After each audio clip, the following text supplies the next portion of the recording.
ವಾಸ್ವಿ ಕಾಲೋನಿಯ ಶ್ರೀ ಶಾರದಾಶ್ರಮದ ದೇವಸ್ಥಾನದಲ್ಲಿ ಭಗವಾನ್ ಶ್ರೀರಾಮಕೃಷ್ಣರ 190ನೇ ಜಯಂತ್ಯುತ್ಸವದ ಪ್ರಯುಕ್ತ ಬೆಂಗಳೂರಿನ ಶ್ರೀಮತಿ ಜಯಂತಿ ಸುರೇಶ್ ನೇತೃತ್ವದ ಕ್ಷೇಮಾಂಕರಿ ಸತ್ಸಂಗದ ಕಾರ್ಯಕ್ರಮದ ಸದಸ್ಯರು ವಿಶೇಷ ಭಜನಾ ಕಾರ್ಯಕ್ರಮವನ್ನ ನಡೆಸಿಕೊಟ್ರು.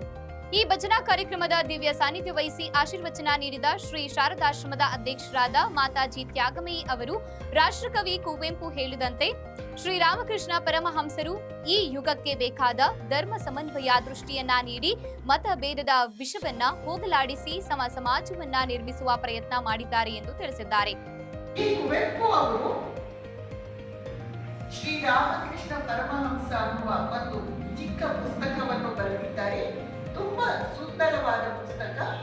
ಅದರಲ್ಲಿ ಒಂದು ಮಾತು ಬರುತ್ತೆ, ವಿಶ್ವಗರ್ಭದ ನಿಗೂಢ ಅಂತರಾಳದಲ್ಲಿ ಸರ್ವದಾ ಸುಪ್ತವಾಗಿದ್ದರು, ಚಿರ ಜಾಗೃತವಾಗಿರುವ ತ್ರೈಲೋಕ್ಯ ಕಂಪನಕಾರಿಯಾದ ಮಹಾ ಚೈತನ್ಯ ಶಕ್ತಿ. ಶ್ರೀರಾಮಕೃಷ್ಣರು ಮತ್ತು ಸ್ವಾಮಿ ವಿವೇಕಾನಂದರ ಕುರಿತು ಕುವೆಂಪು ಹೇಳುವ ಮಾತು ಎಷ್ಟು ಚೆನ್ನಾಗಿದೆ ನೋಡಿ. ನಾವು ಎಷ್ಟು ಬೇಕಿದ್ರೂ ಭಾವಿಸಬಹುದು. ವಿಶ್ವಗರ್ಭದ ಇಡೀ ಜಗತ್ತು ಆ ವಿಶ್ವದ ಹೊಟ್ಟೆಯೊಳಗೆ ನಿಗೂಢ ಅಂತರಾಳದಲ್ಲಿ, ಅದರ ಆಳದಲ್ಲಿ, ನಮಗೆ ಅರಿವಿಗೆ ಬಾರದಷ್ಟು ಆಳದಲ್ಲಿ ಸರ್ವದಾ ಸುಪ್ತವಾಗಿದ್ದರು, ಚಿರಜಾಗೃತವಾಗಿರುವ ಅಲ್ಲಿ ಒಂದು ಮಹಾನ್ ಶಕ್ತಿ ಯಾವಾಗಲೂ ಅಡಗಿಕೊಂಡು ಇರುತ್ತೆ. ಆದರೆ ಅದು ನಮ್ಮ ಅರಿವಿಗೆ ಗೋಚರಿಸಲ್ಲ, ಗುಪ್ತವಾಗಿ ಯಾರಿಗೂ ಗೋಚರಿಸದೆ ಅಲ್ಲಿ ಇರುತ್ತೆ. ಮತ್ತು ಆ ಶಕ್ತಿ ಹೇಗಿದೆ?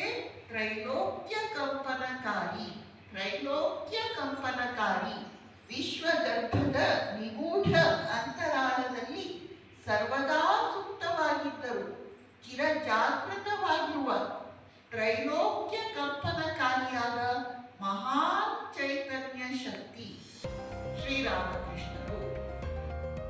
ಈ ಸಂದರ್ಭದಲ್ಲಿ ಶ್ರೀರಾಮಕೃಷ್ಣರ ಸಂದೇಶಗಳನ್ನ ಒಳಗೊಂಡಿರುವ ಅನೇಕ ದೃಷ್ಟಾಂತ ಕಥೆಗಳನ್ನ ಹೇಳಿದ್ದಾರೆ. ಈ ಜಯಂತ್ಯುತ್ಸವ ಕಾರ್ಯಕ್ರಮದಲ್ಲಿ ಬೆಂಗಳೂರಿನ ಕ್ಷೇಮಾಂಕರಿ ಸತ್ಸಂಗ ಕೇಂದ್ರದ ಸದಸ್ಯರಾದ ಪದ್ಮ ಆನಂದ, ನಳಿನಿ, ಭಾಗ್ಯಲಕ್ಷ್ಮಿ, ಶ್ರೀ ಶಾರದಾಶ್ರಮದ ಸದ್ಭಕ್ತರಾದ ವನಚಾಕ್ಷಿ, ಯಶೋಧ ಪ್ರಕಾಶ್, ಸುಮನಾ ಕೋಟೇಶ್ವರ, ಕಲ್ಪನಾ ಮಧುಸೂದನ್, ಯತೀಶ್ ಎಂ ಸಿದ್ದಾಪುರ ಸೇರಿದಂತೆ ಸದ್ಭಕ್ತರು ಭಾಗವಹಿಸಿದ್ರು.